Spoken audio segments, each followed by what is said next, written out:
Hello everyone! So this is Edmond, Mendaros channel, isang content creator at gumagawa ng mga tutorials katulad ng PC, laptop troubleshootings, mobile device troubleshootings at marami pang ibang klaseng tutorials na sinishare ko dito sa aking channel.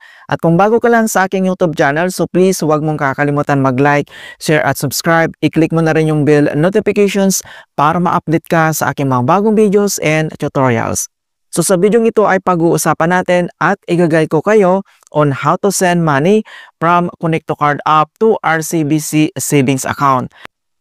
So hindi lang naman sa mga e-wallets na pwede natin gamitin ang bagong versions ng Connect to Card app sa pag-transfer ng funds dito, pwede na rin ito sa mga banks account. Kaya kung hindi mo kabisado kung paano mag-transfer from a Connect to Card app sa bagong versions to RCBC banks account or any kahit anong bank account dyan, ang video ito ay makakatulong sa iyo as your guide. Kaya wag na natin patagalin at start na natin. So ang next step ay kailangan lang tayong mag-login dito sa ating Connect to Card app and then i-click mo lang. So sa pag-login naman ng ating Connect to Card app, so may dalawang option dito na pwede natin gawin. So either login with password or login with biometric. So since activated na yung ating biometric, so yan yung gagamitin natin. So tap mo lang dito yung login with biometrics and then makikita mo dito sa ating mobile screen na na-cover na siya ni Connect to Card app para sa ating account security.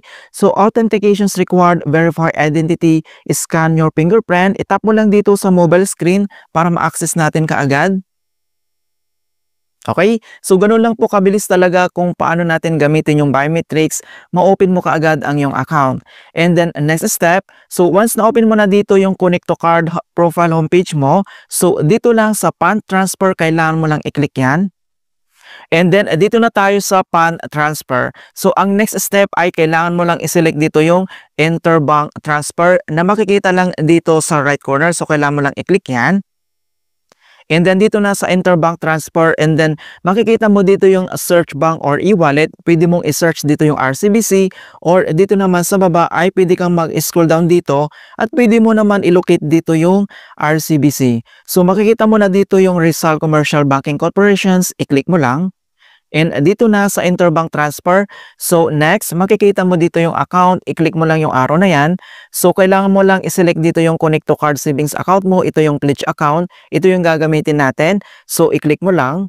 And then, dito na sa next, ito yung to account, ito yung ang ating RCBC savings account. So kailangan natin itong i-fill out and then kailangan mong ilagay yung 6 na 0 ng iyong savings account number. So fill out lang natin. Kapag na-fill out mo na yung RCBC savings account mo, so make sure na tama lahat. And then dito naman sa account name, ito yung ating registered na savings account name natin. So fill out ulit natin. And then kapag na-enter mo na dito yung account name, so dito naman sa enter amount, so lagay ka lang dito kung magkano yung ita-transfer mo. So lagay lang tayo. Okay, so double check mo lang yung from account, ito yung ating Connect to Card pledge account, and then ito naman yung next, ito yung account, ito yung RCBC savings account mo, and then next naman ito yung account name, ito yung RCBC na registered name mo sa inyong account, and then yung amount, dito naman sa baba, itap mo lang dito yung next. Okay? So, before you proceed, so please review your transaction details. So, kailangan mo lang i-review yung details mo kung tama lahat. So, makita mo naman dito yung pledge account natin. Dito yung ating Connect to Card account. Then, next, to account, ito yung ating RCBC savings account details. Makikita mo na dito and then yung amount. And then, remind ko lang guys, may bayad po dito na 12 pesos yung transaction fee. And then, kapag okay na, then itap mo lang dito sa baba yung proceed.